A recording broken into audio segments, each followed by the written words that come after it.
Break के बाद आपका एक बार फिर से स्वागत है। एक बड़ी खबर आपको बताएं, मुख्यमंत्री आवास पर मंत्रिमंडल की बैठक खत्म हो गई है। 3.5 घंटे ये बैठक चली है। संक्रमण रोकने के लिए गए हैं कई बड़े और कड़े फैसले। सूत्रों के हवाले से मिली बड़ी जानकारी। सभी मंत्रियों ने एक स्वर में मुख्यमंत्री से सख्त फैसला लेने का आग्रह किया। प्रदेश में बढ़ाई जा सकती है कर्फ्यू की अवधि। मंत्रियों ने सीएम से कहा, पड़ोसी राज्यों में जिस तरह के हालात बने हुए हैं और बेकाबू है, प्रदेश में अगर सख्त कदम नहीं उठाए गए तो यहां भी स्थिति ऐसी ही बन जाएगी। बैठक में केंद्र सरकार के वैक्सीन और रेमडेसिविर इंजेक्शन को लेकर किए जा रहे भेदभाव पर भी चर्चा हुई। बैठक में कुछ अन्य प्रस्तावों पर भी मुहर लगी है। अभियान के जरिए प्रदेश भर में औषधीय पौधे वितरण करने को लेकर भी सहमति बनी है। सुशांत पारिक हमारे सहयोगी इस वक्त लाइव जुड़ रहे हैं, उनका रुख करेंगे। सुशांत, जिस तरह से आज बड़े फैसले लिए गए हैं, क्या कुछ जानकारी है? और प्रताप सिंह खाचरियावास इस बैठक से निकलकर आपके साथ हैं, बातचीत कीजिए, जानने की कोशिश कीजिए कि क्या कुछ भविष्य नजर आ रहा है राजस्थान को लेकर।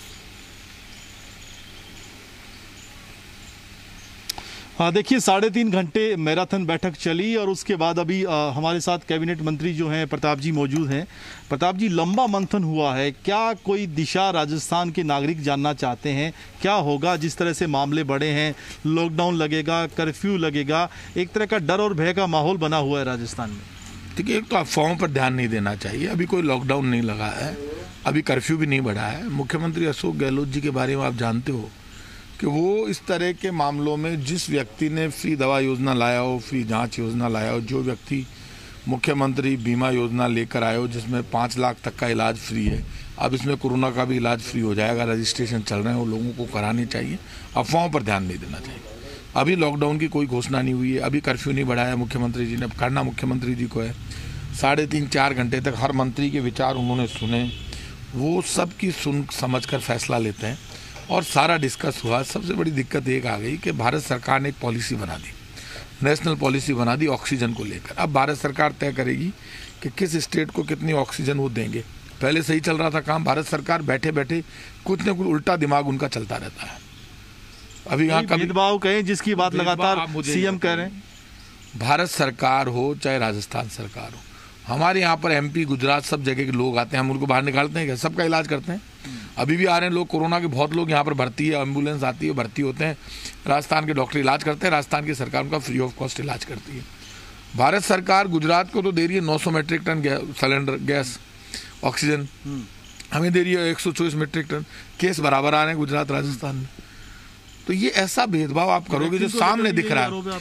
वैक्सीन में भी राजस्थान के साथ दिक्कत है। आप कम से कम, आप तो भारत सरकार हो, कांग्रेस की भी भारत सरकारें रही है, इस तरह से कभी राज्यों के प्रति भेदभाव नहीं होता।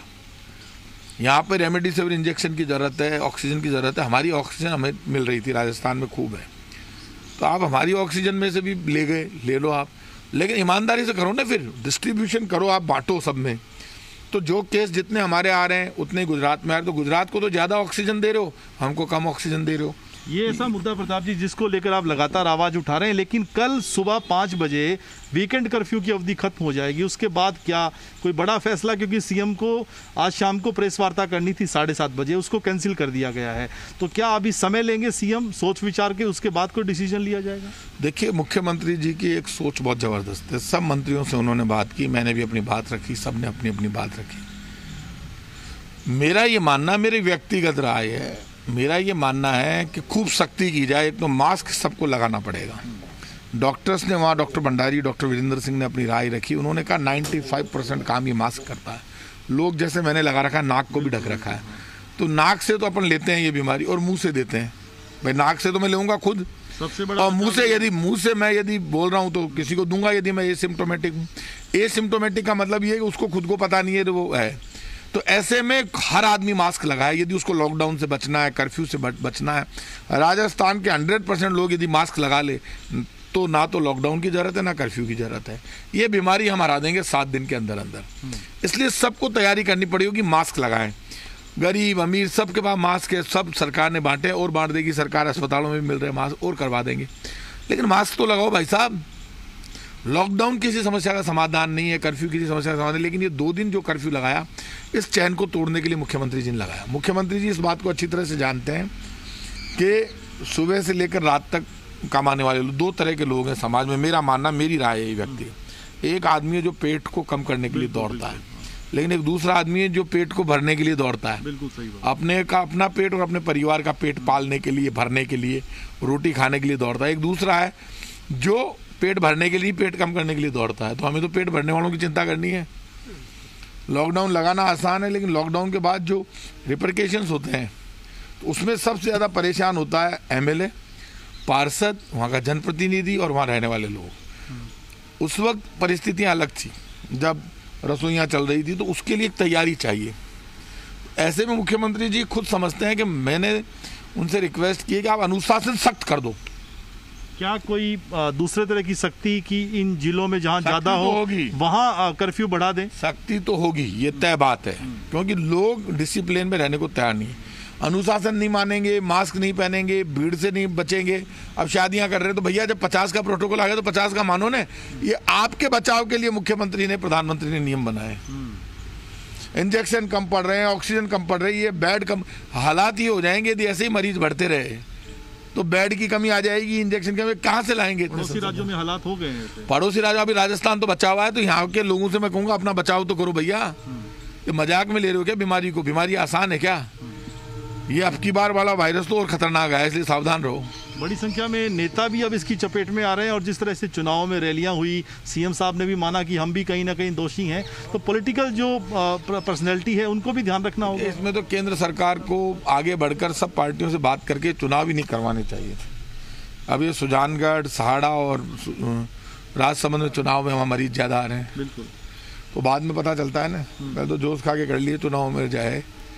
तो अब इस बीमारी से बचाव करना बहुत जरूरी है। सख्ती तो होगी, ये तय बात है, लेकिन वो लॉकडाउन की शक्ल में नहीं होगी, ये आप मान? मेरा मानना है, मैं लॉकडाउन के व्यक्तिगत रूप से, वो मुख्यमंत्री जो फैसला लेंगे उस फैसले में हम सब उनके साथ खड़े हैं, क्योंकि वो हमसे ज्यादा राजनीतिक अनुभव उनका है। हमारी इतना बड़ा राजनीतिक अनुभव नहीं है। मैं अभी मुख्यमंत्री अशोक गहलोत बनने में बरस लगते हैं, हम तो बच्चे हैं अभी उनके सामने। तो मुझे गलतफहमी नहीं है कि मैं कोई बहुत बड़ा लीडर हूँ, हम तो बहुत जूनियर है उनके सामने। वो तीसरी बार सीएम है। लेकिन ग्रामीण क्षेत्रों में प्रताप जी जिस तरीके से फैला है वो एक, मैं लॉकडाउन के पक्ष में नहीं हूँ, मैं पर्सनल, मैं लॉकडाउन के पक्ष में नहीं हूँ, मैं कर्फ्यू के पक्ष में नहीं हूँ। ये 2 दिन वीकेंड पे करो आप, बस ये ठीक है। सैटरडे संडे रख लो आप, सप्ताह में 2 दिन लगा लो, बाकी खुला रहना चाहिए, मेरा मानना है, व्यक्तिगत राय है। जीवन और आजीविका दोनों बचाना जरूर है। तो भूख से तोड़ना, ये लॉकडाउन लगाना आसान है, लॉकडाउन में व्यवस्थाएं करना बहुत मुश्किल काम है। उतनी व्यवस्थाएं करना, तो फिर क्या, जब मजदूर सड़क पर आ जाता है वो सोचता है मेरी फैक्ट्री बंद हो, फैक्ट्रियां बंद नहीं होगी, दुकान बंद नहीं होगी। इस तरह की पॉलिसी बनाने की बात मुख्यमंत्री से हमने रिक्वेस्ट की है, जिससे मजदूर को मजदूरी मिलती रहे, ठेले वाला ठेला लगा सके, लेकिन वो प्रोटोकॉल का पालन करे, मास्क लगाए, दुकान वाला दुकान खोल सके, फुटपाथ पे बेचने वाला फुटपाथ पे बेच सके, परचूनी की दुकान वाला खोल सके, बाकी दुकानदार भी अपना धंधा कमाए, रोटी कमाए, लेकिन उसके ऊपर इतनी सख्ती हो कि वो मास्क लगाए। डॉक्टर भंडारी ने और वीरेंद्र सिंह ने वहाँ पर कहा कि यदि मास्क लगाएगा आदमी तो 95% बचाव तो इसी का है। तो लोग जाए मास्क पे हो जाए सख्ती, और क्या है। और हर आदमी ये तय कर ले, मुख्यमंत्री जी अपील कर देंगे जब सबको कि बिना मास्क यदि कोई हो तो उसको सब लोग भगाओ वहाँ से, घर भेजो उसको, बिना मास्क के नहीं आएगा, चल मास्क लगा क्या, उसके खिलाफ सख्ती हो। क्या कोई नागरिकों बात मत करो ना बिना मास्क वाले से। नागरिकों से ऐसी कोई अपील प्रताप जी, जिस तरह की अफवाहें फैलती हैं सोशल मीडिया पर? सोशल मीडिया पे गलत अफवाहें, मैं लोगों से अपील करूंगा, अभी ना तो लॉकडाउन लगा है ना कर्फ्यू आगे बढ़ा है, इसलिए अफवाहों पर ध्यान नहीं दे, मुख्यमंत्री जी के निर्णय का इंतजार करें। निर्णय ऐसा आएगा जो स्टेट के हित में होगा, सबके हित में होगा। कुछ और फैसले इसके अलावा आज की? और फैसले तो अभी तो कोरोना ही चल रहा है। बिल्कुल, प्रताप सिंह जी कह रहे हैं कि वो व्यक्तिगत रूप से चाहते हैं कि लोगों का जीवन भी बचे, आजीविका भी बचे। अभिनव और ना वो कर्फ्यू के पक्ष में है, ना वो लॉकडाउन के पक्ष में है। वो चाहते हैं कि वीकेंड कर्फ्यू जैसी स्थिति वो ज्यादा बेहतर है, लेकिन आखिरी फैसला है वो मुख्यमंत्री अशोक बिल्कुल ये महत्वपूर्ण है कि आखिरी जो फैसला है वो मुख्यमंत्री अशोक गहलोत लेंगे, और जो भी उनका फैसला होगा तमाम जो नेता हैं, मंत्री हैं, वो उनके साथ हैं। यही बात प्रताप सिंह खाचरियावास ने कही है, और बैठक में भी लबोलुआब यही निकलकर सामने आया है। बहुत बहुत शुक्रिया सुशांत इस तमाम बातचीत को सामने लाने के लिए। चलिए फिलहाल